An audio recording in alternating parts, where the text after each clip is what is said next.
Bismillahirrahmanirrahim. Evet, konumuz çocuklarda telefon, tablet kullanımı. Yapılan araştırmalara göre 0-3 yaş, 0-5 yaş arası çocuklarda telefon, tablet kesinlikle verilmemesi gerektiği uzmanlar tarafından öneriliyor.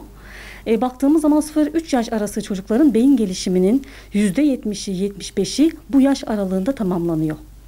Anneler genellikle çocukları sayıları, renkleri, şekilleri öğrenmesi için küçük yaşlarda çocukların eline telefon, tablet veriyorlar. Ama bakın bunları çocuk annesinden öğrenmesi daha güzel olacaktır.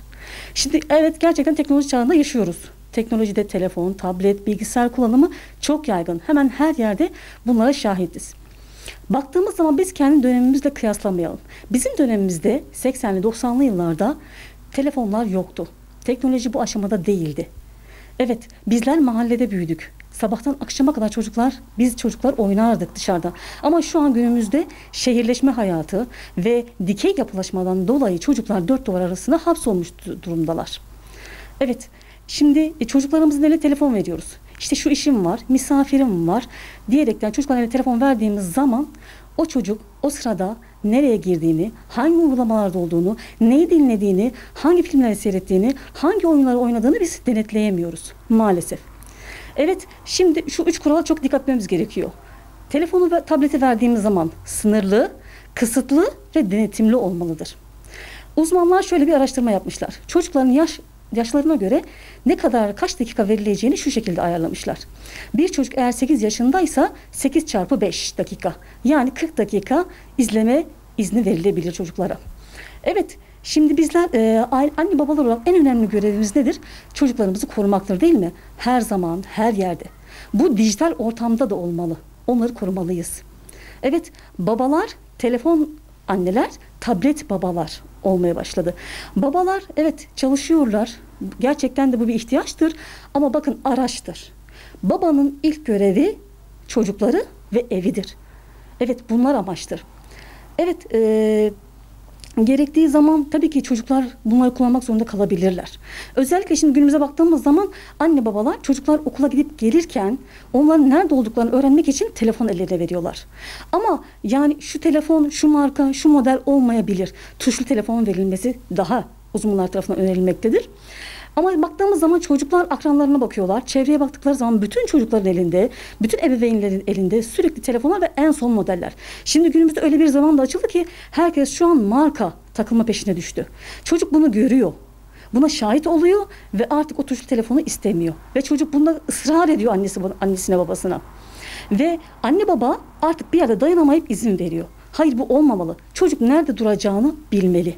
Anne baba onu bu alanda da korumalı. Çocukların beyninde dopamin denilen bazı hormonlar var. Bu hormonlar çocuğun istediği olmadığı anda evet hemen devreye giriyor ve çocuğu artık dayanılamaz hale getiriyor. Çünkü ne oluyor sonunda? Çocukta bu bağımlılık yaratıyor. Bakın sadece hani biz sağlık açısından zararlı bazı şeylerden, sağlığa zararlı bazı şeylerden bahsederiz ama görün ki günümüzde de bir bağımlılık türü de teknolojik bağımlılık, telefon, tablet bağımlılığıdır. Aileler bunlardan çocukları korumalı. Çocuklara zaman ayırmalı. Onlara kendi eğitimlerini, güzel eğitimlerini, öğretecekleri şeyleri kendileri vermeli. Neden çocuğun öğretmeni telefon, tablet olsun? Anne babası olmasın. Anne babayla iletişim kesildiği zaman ne oluyor? Çocuk dünyadan kopuyor. Çocuk bambaşka mecralara gidiyor. Ve sen artık onu denetleyemiyorsun. Çocukla arana bir sınır koyuyorsun. Ama o çocuklarımız Allah'ın bize vermiş olduğu emanet. O yüzden onları korumak adına onlara sahip çıkmalıyız ve onlara sınırlar koymalıyız. Ve onunla daha güzel vakitler geçirmek için bakın şu an yaz dönemindeyiz ve yazın birçok faaliyetler yapılabilir. Erkek çocukları için de kız çocukları için de spor faaliyetleri olabilir, camiler olabilir, bazı kamplar olabilir, İslami derneklerin yapmış olduğu programlar olabilir. Yani bunlara çocuklar katılırlarsa hem kendilerini geliştirecekler, hem mutlu olacaklar, hem de verimli, etkili zaman geçirecekler. Evet, anne babalara burada çok önemli işler düşüyor. Büyük sorumluluk onlara ait.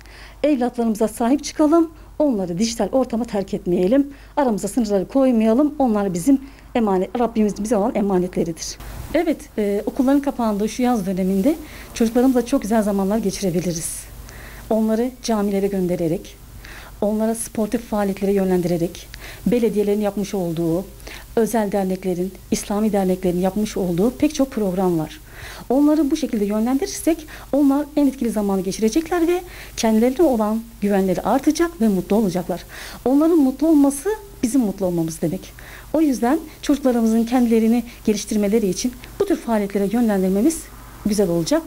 Bunlar piknikler, geziler, müze gezileri, bunun dışında farklı ortamlarda akraba ziyaretleri, şehirler arası geziler olabilir. Bunun dışında kamplar olabilir. Yani bu tür şeylerde hayvanat bahçeleri olabilir. Yani çocukların mutlu olabileceği yerlere götürürsek onlar için çok güzel olacak. Onların mutlu olduğu zaman biz de mutlu olacağız. Buna inanıyorum yani. Tekrardan bunu dile getirmek istiyorum.